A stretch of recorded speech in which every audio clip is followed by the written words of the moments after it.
Isa pong malaking pahayag ang inilabas kamakailan dahil ayon po sa Morgan Stanley, isa sa pinakamalaking financial institution sa buong mundo, si Ripple at ang kanyang token na si XRP ay isa po sa mga nangungunang international payment alternatives laban kay SWIFT. Ang balitang ito ay nagbigay po ng panibagong kumpiyansa sa community ng crypto, lalo na sa mga matagal nang naniniwala sa potensyal ni XRP sa global finance. Kaya yan po ang siyang ating pag-uusapan sa video na ito, pero bago po tayo magpatuloy ay pakibasa na lamang po muna ang disclaimer dito po sa ibaba ng ating screen. Ayan, simulan po natin sa kung ano po ang ipinakita ng dokumento tungkol kay Ripple. Yan po ay binahagi ni Smoke. Ayan, medyo mahaba yung kanyang dokumento rito. Yan, ayon po sa excerpt mula sa Review of Banking and Financial Law Volume 36, ipinakita po rito ang cost-saving benefits ni Ripple.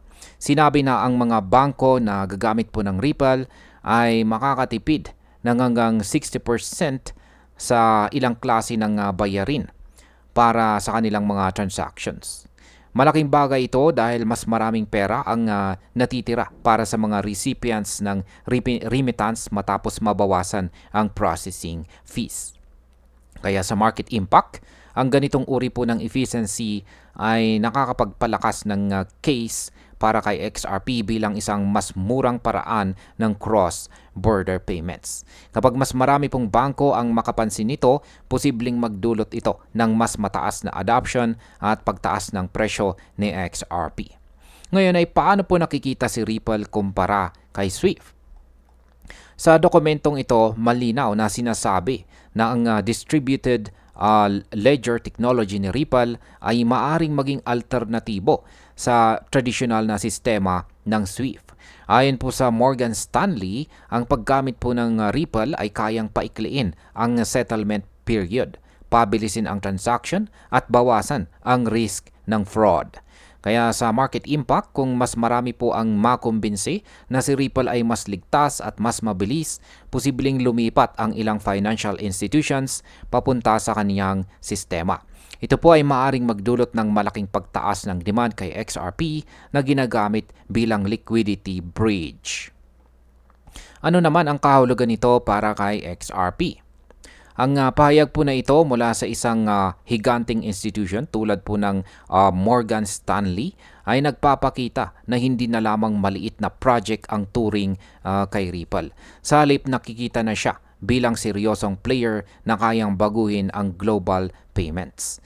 Dahil dito, sa XRP ay lalong nagiging mahalaga dahil ginagamit po siya para sa on-demand liquidity at cross-border settlement.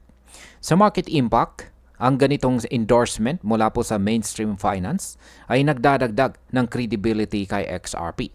Maaring magdala ito ng mas maraming investors na gustong sumabay bago pa ito maging mas malawak na adopted globally. Bakit naman po mahalaga ang pananaw ng Morgan Stanley? Yan, hindi po biro na isang institution na kasing laki ng Morgan Stanley ang magsabi na si Ripple ay alternative sa SWIFT. Kapag galing po sa kanila ang analysis, mas pinapakinggan ito ng mga bangko, regulators at saka malalaking investors.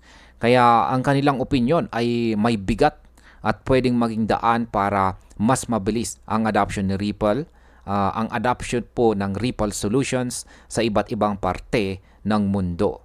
Kaya sa market impact, ang ganito pong credibility boost ay nagiging catalyst para sa mas mataas na presyo sa medium hanggang long term. Dahil mas lumalakas ang narrative na si XRP ay may tunay na gamit sa real world finance.